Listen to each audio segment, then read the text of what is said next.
It was the middle of the night. But something was happening. The house was on fire. All of John's family ran out of the house.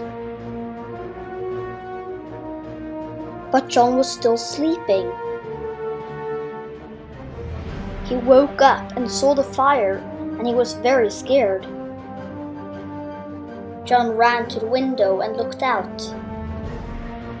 There he saw his family standing outside the house. A neighbor spotted him. John's father climbed on his back. Now John had to jump into his father's arms to reach safety. And he jumped. They both fell exhausted on the ground. John's mother told him that he had been saved for a purpose. As a boy, John went to Charterhouse School. Then later he attended Oxford University. One day, John began talking to the college porter. Seeing it was cold, John said, "Please, take on a warmer coat and drink a cup of tea." The man answered, "All I have is this warm coat and water to drink each day, but I'm so happy." John asked, "How can you be so happy when you have very little?" The porter told him, "I'm so happy because I have Jesus in my heart." John had many questions after that conversation. He lay in bed thinking. The porter had so little, still he was happier than John himself. When John got a bit older, his brother Charles started a group. It was called the Holy Club. John joined it and soon became their leader. The group's mission was to try to be very holy and to do good deeds. They also made very many rules on their behavior. Sometimes people would mock them. John and some of his friends decided to go to Georgia, a state in North America. But on their way, a big storm blew up.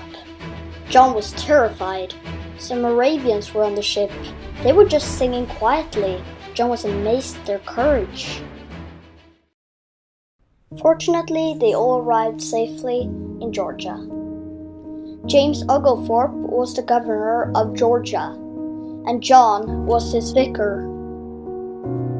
John preached in the churches, as did his brother Charles, but the people complained that there was too many rules. John tried to reach out to the Native Americans, but he got no converts. John wondered if he really should have gone to Georgia.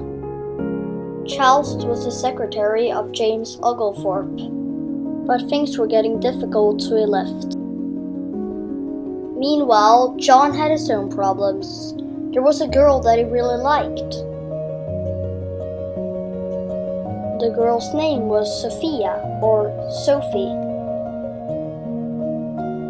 John was her French teacher, so they often met. The problem was that John thought that as a holy man, he should not marry. John didn't know what to do. John often lay in bed wondering whether he should or should not marry Sophie. Meanwhile, Sophie was tired of waiting, so she married another man. When John found out about that, he was very angry. John did not allow Sophie and her husband to partake in communion. They were angry and complained to the governor.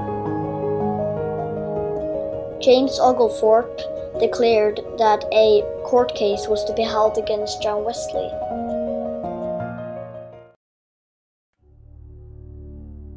John fled from Georgia in the middle of the night and boarded a ship back to England. In England, John discovered that Charles had had a special experience with God. John longed for the same. One day, a Moravian missionary invited John to a meeting. John came, and the meeting made a deep impression on him. He felt that his heart was strangely warmed, and he understood that he had been saved by faith.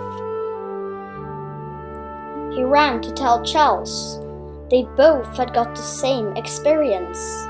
But the story didn't end there. They wanted to share this with others. John began to speak in churches. But the people did not like it when he said that they were old sinners saved by grace. All churches he went to, they kicked him out. John didn't know what to do. Then he met George Whitefield, who was a former member of the Holy Club. He had begun preaching outside.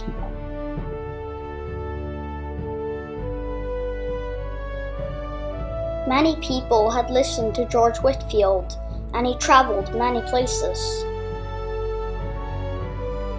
John got a letter from George asking him to come to Boston to also preach outside. John was reluctant, but they drew lots and it said, "Go."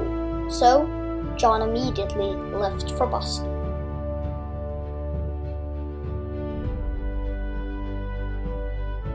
When John came, Whitefield was gone and had left the work in his hands. But John decided he could not preach outdoors, so he continued preaching inside the church. But so many people came. One time the floor even broke. John decided he now must preach outside. He was nervous on his way there, but he preached with confidence. 3,000 people heard his message, and many of them were moved. The next day, all in all, 5,000 people came. He started preaching a lot and many different places, riding thousands of miles. Through his preaching, very many accepted the gospel.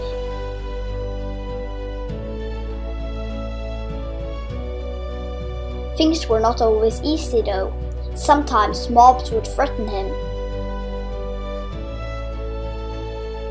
John also married, but it was not the best marriage.